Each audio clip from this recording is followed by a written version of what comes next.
우리 민족은 5천년 동안 크고 작은 전쟁만 900차례 이상 경험했답니다. 다시는 전쟁이 없겠지. 그렇지 않습니다.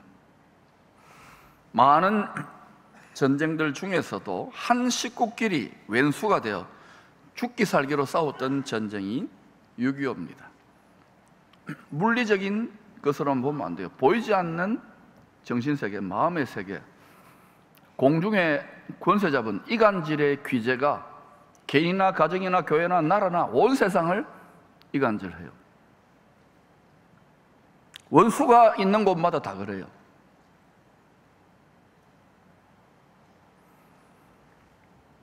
그러므로 우리는 원수를 이기기 위해서는 반드시 성령의 능력을 받아 하나님의 말씀대로 화목의 직분자의 길을 걸어가야 될 줄로 믿습니다.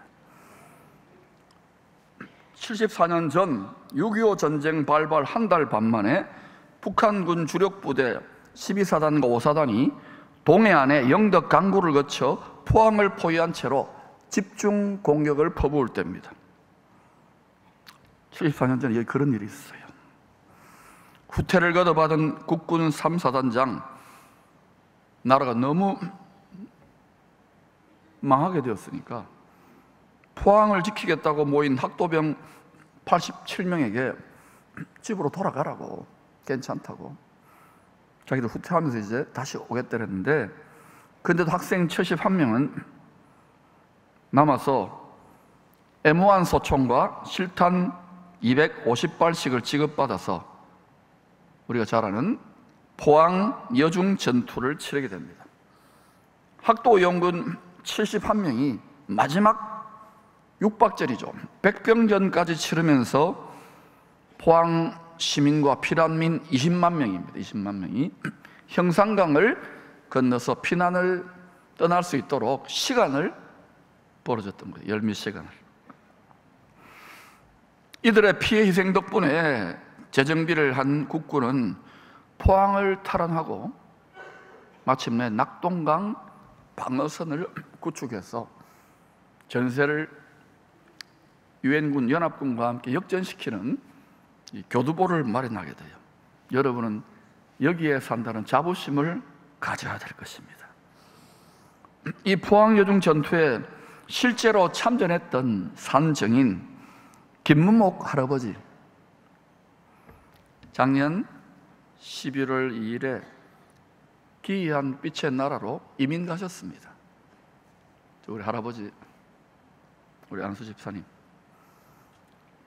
10대에 이미 전쟁의 참혹함이 무엇인지, 인간 속에 있는 마성이 무엇인지를 온몸으로 체험하셨어요.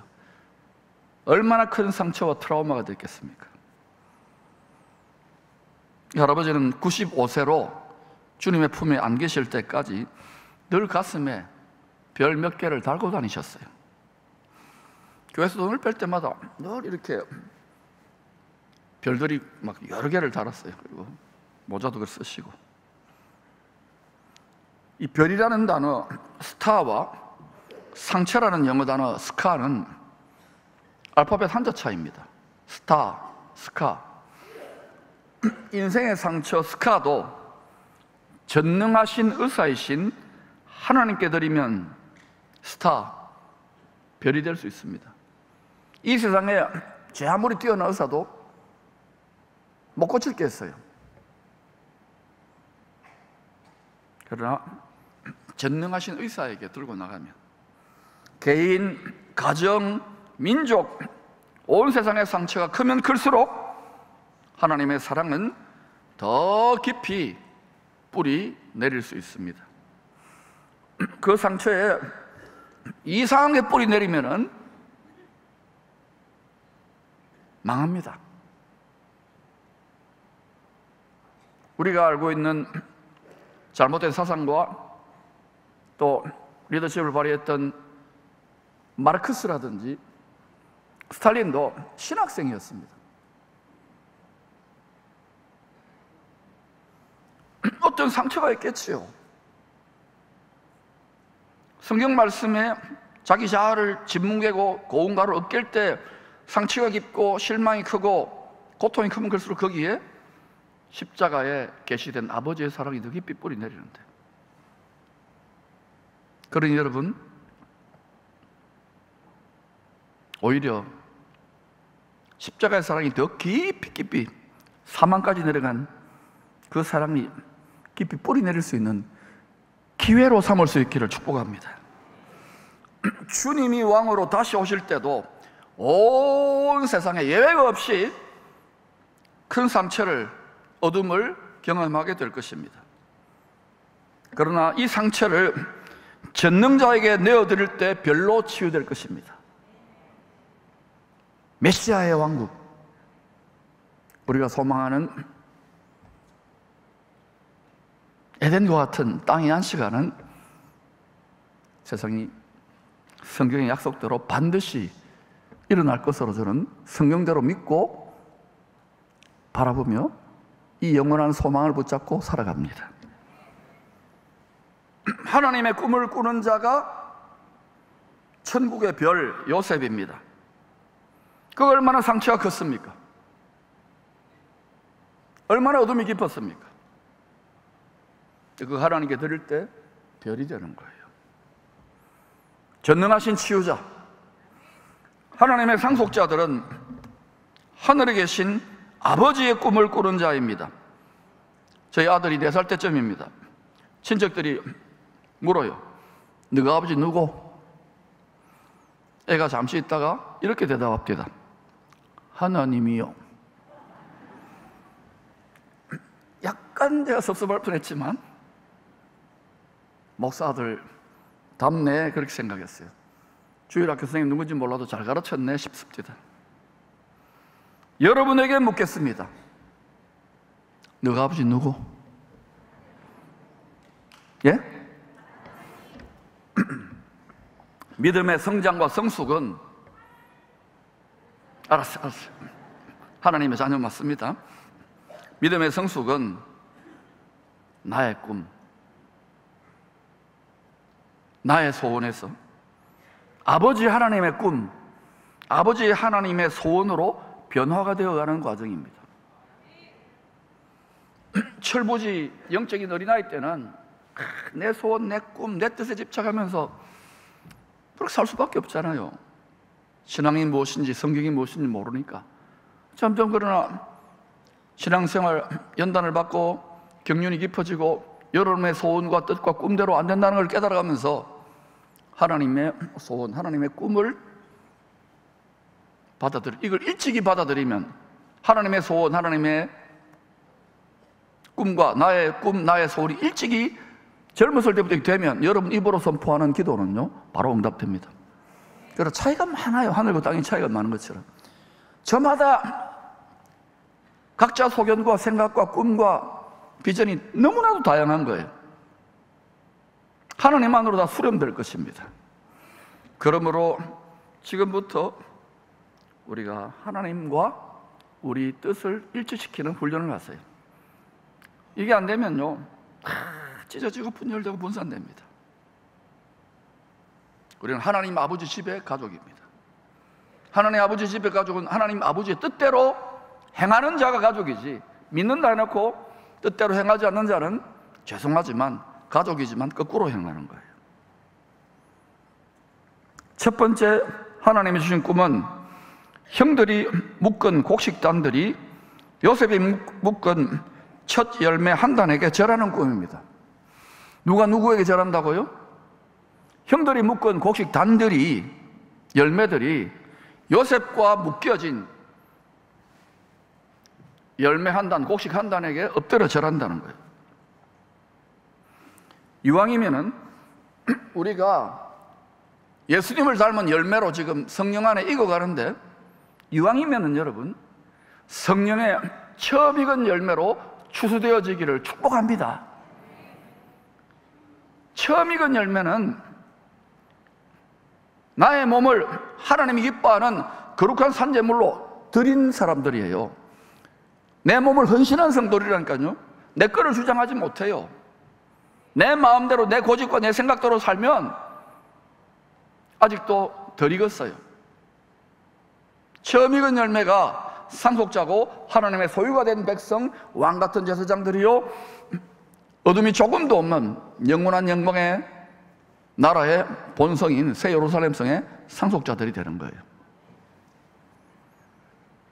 그러므로 처음 익은 열매로 지금 시간이 있고 준비할 수 있잖아요. 한단이 되기를 간곡히 권하고, 저는 저희 가족뿐만 아니라 여러분 가족들에게 이것이 응하라고, 킹덤 패밀리가 되라고 간절히 기도하는 거예요.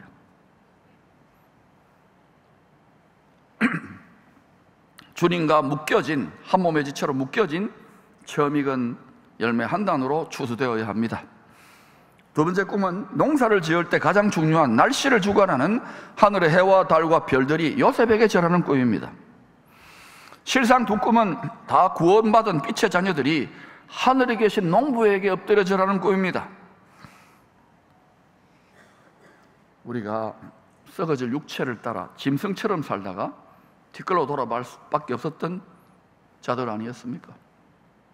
뭐 고상하고 윤리와 도덕으로 포장하지만은 우리 속에 선한 게 있어요, 없어요? 있다면 예수 믿을 필요 없어요. 선하신 분은 한 분밖에 없는데, 내가 선하다, 내가 어렵다, 이게 신앙의 더 깊은 차원의 성숙으로 할 때 이게 고운 가루처럼 다 갈아져야 돼요. 없어져야 돼요. 교회도 보면요, 이것저것 일 많이 하고 봉사 많이 하고 뭐 이렇게 하면요, 자기의 자기 선이 올라가요. 하나님의 선, 하나님의 의가 무너져요. 명심하세요. 이것 때문에 하나님 애매기지 마시기를.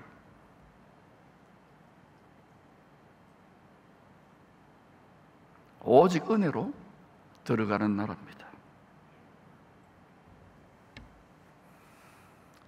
우리가 썩어질 육체로 살다가 뒷걸로 돌아갈 수밖에 없는 존재였는데, 아버지 덕분에, 아버지 잘 만난 덕분에 영생을 상속받게 되었어요.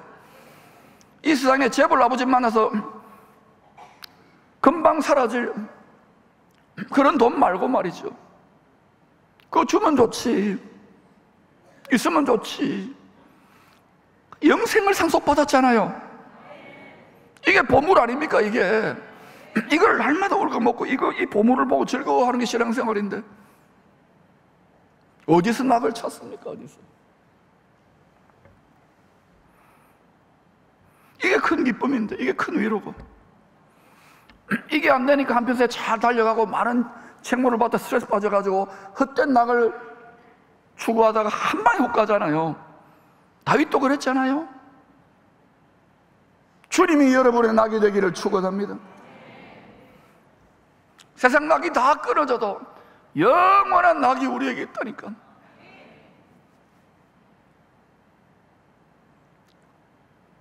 우리의 모든 허물을 친아들이 대신 담당하게 하심으로 하늘 영광에 참여할 수 있는 빛의 자녀로 삼아주시니 감사하지 않습니까? 자격이 있어요. 우리 어둠이 드글드글한데 예수 믿으면 믿을수록, 제대로 깨달으면 깨달을수록 고개가 숙여지는 거예요. 열매가 익었으니까. 거꾸로 고개가 빳빳하다, 아직 멀었어요. 한참 멀었어요. 억지로 절하는 것이 아닙니다. 추수된 자의 벅찬 감격, 구원받은 자의 벅찬 감격으로 엎드려 절하는 것입니다. 우리가 육신 장막 옷을 벗고 난 다음에는 이게 정말 실감 날 거예요. 썩어질 육체에만 투자하지 말라는 거예요. 썩어질 양식에만. 요셉이 꾼 꿈대로 장차 마지막 대추수가 끝난 후에 반드시 성경대로 일어날 일입니다. 설마 하나님의 말씀을 믿으십시오. 나의 견해나 누군가의 조언을 믿지 말고 정확무구하신 예수 그리스도를 통한 구원에 이르는 지혜의 말씀을 믿으시기를 바랍니다. 두 번째 꿈에서 예수님 역할의 요셉이 해와 달과 11별들에게 절을 받습니다. 흥미가 있는 것은 하나님의 완전수인 12별이 아닙니다. 잘 읽어야 됩니다. 12지파, 12사도 뭐 이래야 뭔가 숫자가 딱 맞아 들어가지 않습니까? 12별 중에 한 별은 어디로 사라진 겁니까? 이런 고민을 좀 해보는 사람이 목사입니다. 그냥 여러분 유람별이네 하고 지나가지만 이제 여러분도 그렇게 읽어보셔요. 야곱의 12별과 같은 아들들 중에서 떨어져 나간 한 별은 요셉이죠. 형들에 의하여 노예로 팔려갑니다. 창세전에 예수 안에서 택함을 받아 처음 익은 열매로 이스라엘만이 아니라 열방 모든 민족의 많은 생명을 구원하기 위해 먼저 보명을 받은 거예요. 하나님 곁에 샘 곁에 무성가지로 심어져 이스라엘 집 담장을 넘어서 쭉 뻗어서 지금 한국도 오고 일본까지 갔어요. 딴 거까지 다 추수할 열매들이 익으면 이제 말씀에 반복해서 계시한 대로 고센 땅, 영적인 의미를 알아야 돼요. 한 가족으로 원수되었는데 만나게 된답니다. 누구에 의해서? 화목하게 하는 직분의 사명을 잘 감당했던 요셉 덕분에 우리는 화목하게 하는 말씀을 받았다는 걸 아세요. 그런데 아직도 여러분이 정죄의 직분자로 복음의 말씀을 율법처럼 여러분이 인식하고 적용하면 꽉 종교적인 미혹에 묶여가지고 바울 되기 전에 사울의 미련함을 행하고 있는 것일지도 몰라요.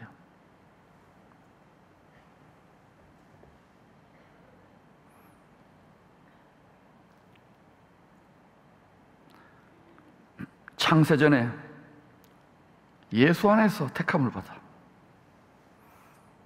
한 별이 앞서 보냄을 받은 곳 사망의 음침한 골짜기였습니다. 동방 박사들을 이후에 약속의 땅으로 예루살렘과 베들레헴으로 인도한 것도 앞서 인도했던 한 별입니다. 요셉은 어둠의 깊은 터널을 보이지도 않는 참 빛이신 주님의 섭리 속에서 주님과 함께 한 걸음 한 걸음 걸어갔어요. 이럴 때가 있는 거예요. 아무리 울부짖고 기도해도 하나님의 말씀이 응할 때까지 터벅터벅 순종하며 걸어가야 돼요. 그 순종이 다 이루어져야 하나님의 분량이 차고 아구까지 돌 항아리 6대 다 차야 그때 물이 변하여 포도주가 되는데 그 일보 직전에 다 낙심해버리고 도망가고 하나님 말씀이 없으면 어떻게 가겠습니까?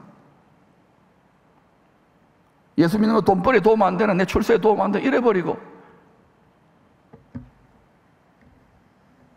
내 인기에 도움 안 되는 이래버리고 하나님은 계속해서 추수하고 계십니다. 서서히 퀴즈를 한다는 걸 아십시오. 타작을 하신다는 걸 아셔야 돼요. 우리가 알곡인지 농부는 오직 알곡만 추수한다는 걸 아셔야 돼요.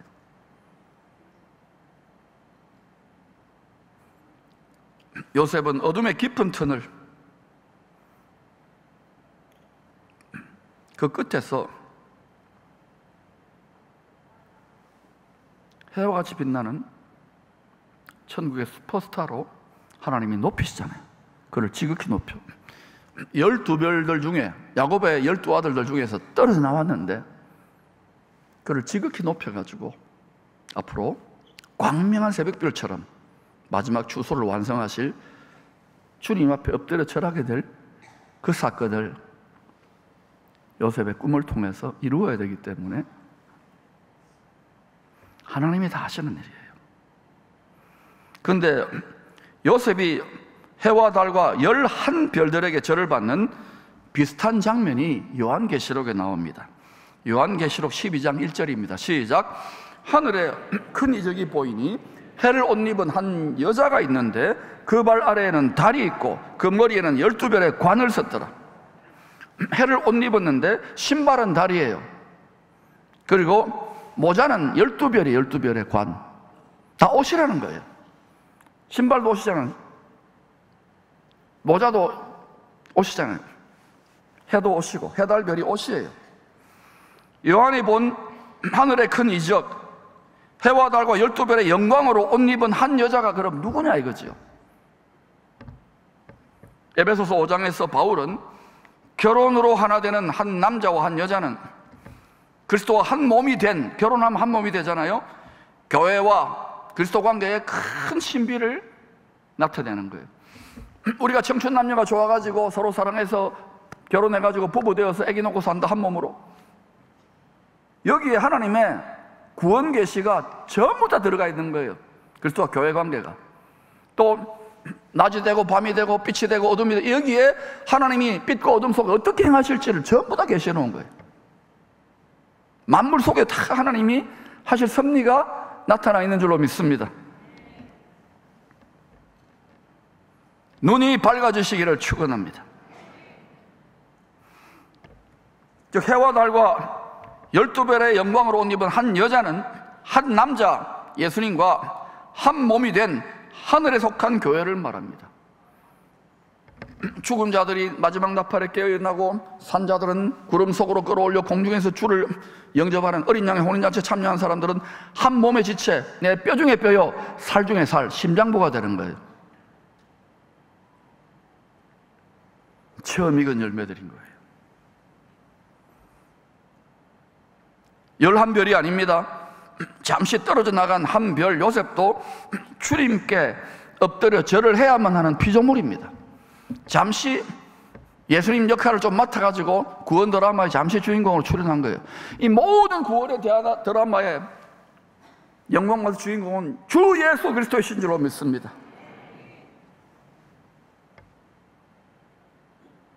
여자가 옷 입은 해와 달과 12별들은 그리스도와 한 몸의 지체가 된 하늘에 속한 성도. 어디 속했다고요?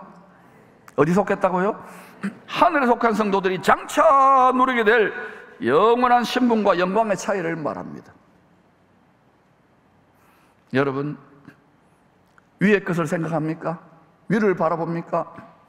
때를 따라 도우시는 은혜의 보좌는 예루살렘 성전에 있는 것이 아니라 하늘에 있는 예루살렘에 예수님이 보좌 가운데 앉으신 거기에 심령적으로 성령과 말씀의 충만으로 인도받아서 거기 날마다 돕는 은혜를 받기 나아가는 성도들이 하늘에 속한 교회예요.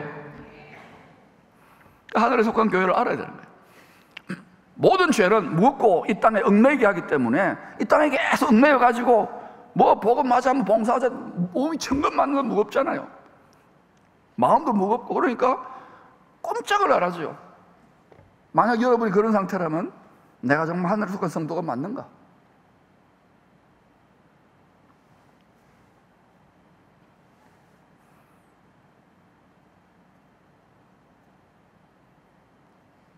다시 오실 한 남자 주님께서 추수를 다 끝낸 후에 해와 달과 12별의 영광으로 옷 입은 하늘에 속한 성도들에게 경배를 받게 될 것을 계시하는 꿈입니다.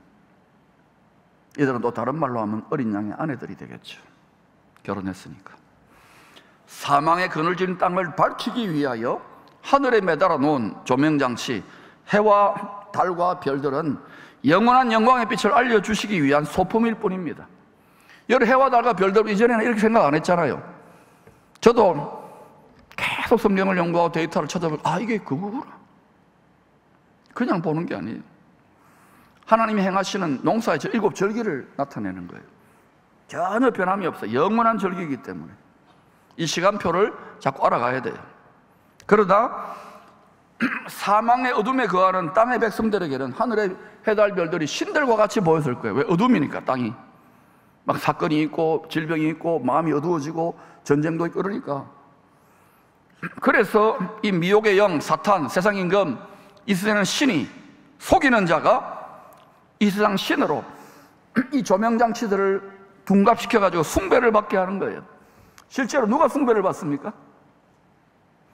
창세기 10장 11장에 니므롯이 건국한 고대 바벨론 제국이 최초로 온 세상을 통일했어요. 최초로 하늘의 해달 별을 삼위일체 하나님같이 숭배를 했던 제국입니다. 니므롯 황제 그 부인인 세미라미스와 그 아들 담무스 삼위일체 흉내를 내는 거예요. 짝퉁 하나님이죠. 이들이 자기들이 하나님이다, 하늘까지 닿으려고 하나님이 흩어서 심판해 버리잖아요. 바벨탑을 무너뜨려 버려요. 지금 또 쌓고 있어요. 이 고대 바벨론의 하늘의 조명장치 숭배가 전 세계 곳곳에 퍼져가지고 1월 성신 숭배로 자리 잡게 된 것입니다. 해맞이, 달맞이, 새벽에 정화소를 떠놓고 거기 비친 별들에게 절하는 것이 다 이러한 해달 별신 숭배의 일종입니다. 그렇다고 여러분이 호미곶 해맞이 한다고 막 하지 마라 너무 이러지 마세요. 그냥 알고만 있으시라고요. 우리는 참된 빛이신 예수님께만 집중하면 돼요. 바울은 추수된 알곡 영혼들이 부활하게 될 때 옷 입게 될 영원한 영광의 차이를 해달 별들로 설명합니다. 우리가 썩지 아니하는 부활의 몸을 입지만 그건 또 영광의 몸이기도 해요. 그때 영광이 다르다는 거예요. 고린도전서 15장 41절입니다. 시작. 해 영광이 다르고 달의 영광이 다르며 별의 영광이 다른데 별과 별의 영광이 다르도다. 해의 영광으로 옷 입게 될 성도들은 지혜와 계시의 성령으로 마음 눈이 환하게 밝아져 어둠을 이기는 성도들입니다. 대충 그분의 분위기를 보면, 신앙생활하는 본세를 보면 어느 정도의 빛 가운데 행하고 있는지를 우리가 알 수 있어요. 그건 짐작이 짐작. 사람의 짐작. 하나님이 아시겠죠, 정확하게. 달의 영광은 해보다 밝지는 않지만 별들보다는 마음 눈이 더 밝아진 성도들이라고 할 수 있겠죠. 어둠이 적을수록 해, 달 이렇게 하는 거예요. 근데 여러분 어때? 다 나는 해다. 해같이 밝은 얼굴 만납시다. 우리 이렇게 인사하잖아요. 해와 달과 별들의 영광은 창세기 15장에서 아브라함이 예수 안에서 약속받은 하늘의 뭇별과 같이 너의 씨 이삭이지만 예수 그리스도를 통하여 하늘의 뭇별과 같이 하나님의 상속자들, 빛의 자녀들이 많아질 것을 약속받았어요. 그 용어가 계속 이어지고 있는 거예요. 이러한 하늘의 뭇별과 같은 해, 달, 별은 다 별입니다. 별. 해는 더 큰 별이고 밝게 빛나는, 달도 어둠 속에 더 크게 빛나는 별이고, 해, 달, 별은요 지혜와 계시의 성령으로 어두운 마음 눈이 밝아져 성경을 통하여, 이미 다 계시되어 있잖아요. 여기 맞습니까? 성경을 통하여 영생의 빛 주님을 날마다 더 알아가는 성도들입니다. 꼭 신학교를 안 가도 돼요. 지혜와 계시의 성령이 또 이런 것들과 씨름했던 가르침을 받아가면서 여러분이 점점 알아가면 되는 거예요. 그 퍼즐 조각이 점점 뚜렷해지면서, 아, 그렇구나, 나의 표대, 내 인생의 초점이 내가 갈 곳이 뚜렷하구나, 이럴 때 담대한 마음이 있고 기쁨이 있는 거예요. 용기가 있는 거예요. 밝아지는 거예요.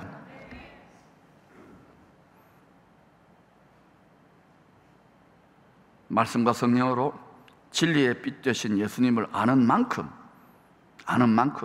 성경으로 알아야 돼요. 아는 만큼 우리의 속사람은 하늘의 영광으로 더 빛나게 될 것입니다. 이 땅에서도, 새 땅에서도. 하나님의 꿈을 꾸는 자 요셉은 17세부터 30세까지 긴 인생의 어둠을, 터널을 통과하면서 참빛 주님과 늘 함께 동행했습니다. 그는 동행하는지도 모르고 동행했던 거예요. 늘 하나님께 나아갔잖아요. 눈에 보이지도 않아, 나타나지도 않아. 그렇게 간절히 찾았는데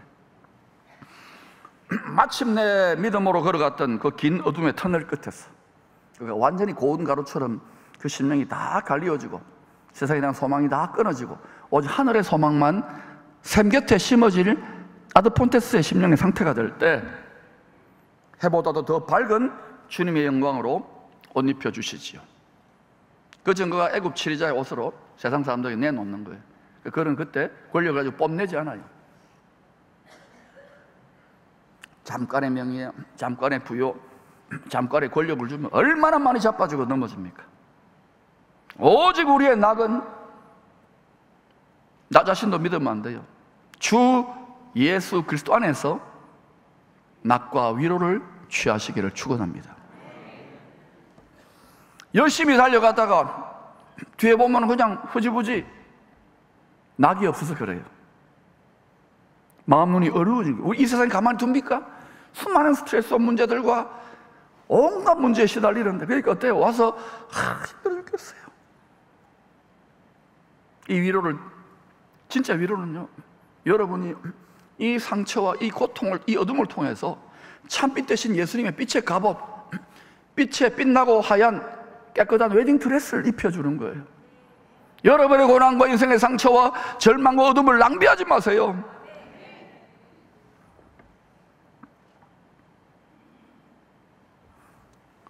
예수님도 33년간 사망의 그늘진 땅에서 사람으로 살다가 마지막에는 사망의 깊은 어둠의 구덩이에 던져집니다.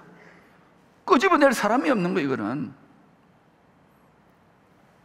그런데 전능하신 아버지 하나님께서 그 사망에 짙은 어둠의 구덩이를 찢어버리고 부활의 환희를 경험하게 하시잖아요.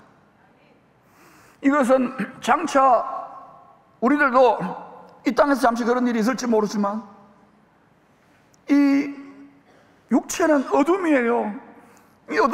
이 어둠의 구덩이를 벗고 우리는 영원한 빛인 저 어둠이 조금도 없는 주님 앞에 서게 될 거예요. 거기가 우리의 표대고, 거기가 우리의 위로고, 거기가 우리의 능력의 자리예요. 생명샘교치예요. 성도는 여기에 심어질 때 여러분 좋아하는 물질이나 가정이나 건강이나 영혼이 잘 되기 때문에 물가에 심어진 나무처럼 얽매여 있고 묶여 있기 때문에 이게 쉽지 않아요. 그래서 서로 격려하고 일으키는 거예요. 우리는 여기에 다 생각과 우리의 마음이 다 결박되어 있다면 이걸 풀어서 하늘로 자꾸 끌어올리는 역할을 지금 응원단장을 하고 있는 거예요. 그래야 우리뿐만 우리 자녀들의 시대도, 이 나라도, 이 교회도, 이 포항도 소망이 있는 거예요. 소망이.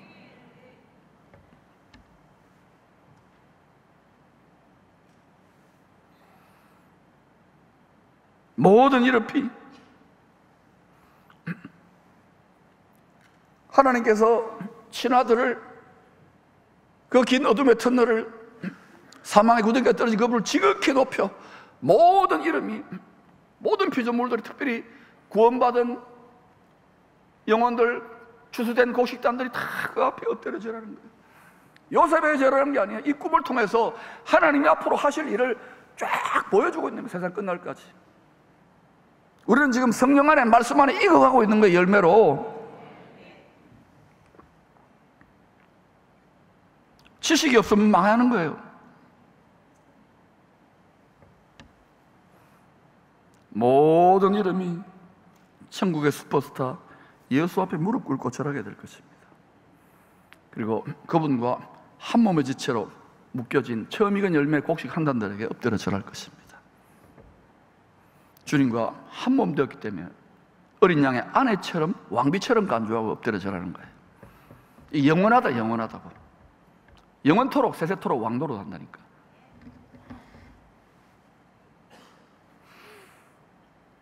하늘 보좌와 영광 중에 계시는 주님은 하늘의 권능들이 흔들려 별들이 떨어질 정도로 이 땅의 세상이 깊은 어둠의 때에 광명한 새벽별처럼 오실 것입니다.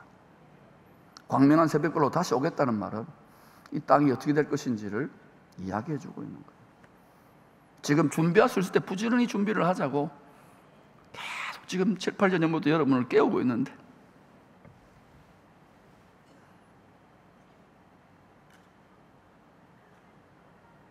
그러므로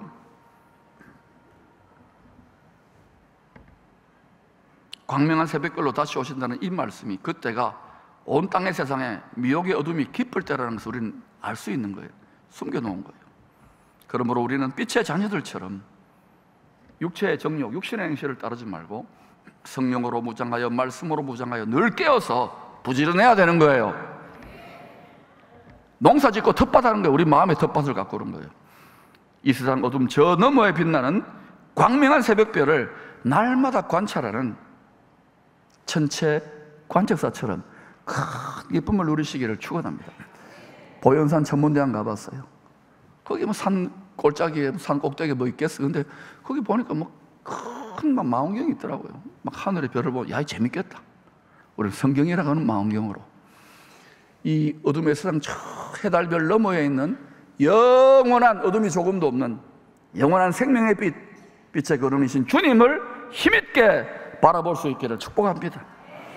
천재음악가 베토벤은 47세 때부터 57세로 생을 마감하는 마지막 10년은요 청력을 거의 다 상실했습니다. 음악가에게는 천재음악가에게는 음악이 구원 아닙니까? 음악을 못하게 된 거예요. 그 시절에 그런 필사적으로 음악을 계속 하고 싶어서 작곡을, 그래서 보청기를 달았는데요, 보청기가요 국자입니다. 국자. 지금 기술이 개발해서 귀 안에 들어가지만 저걸 귀에다 꽂고 나중에 저것도 안 되는 상황까지 이르러요. 완전한 침묵이죠. 또 이 10년의 기간 동안에 사랑하는 연인과의 이별, 위로를 구하는 그것도 다 끊어진 거예요. 9가지 이상의 만성적인 질병, 종합병원입니다. 우울증과 자살 충동에 시달립니다.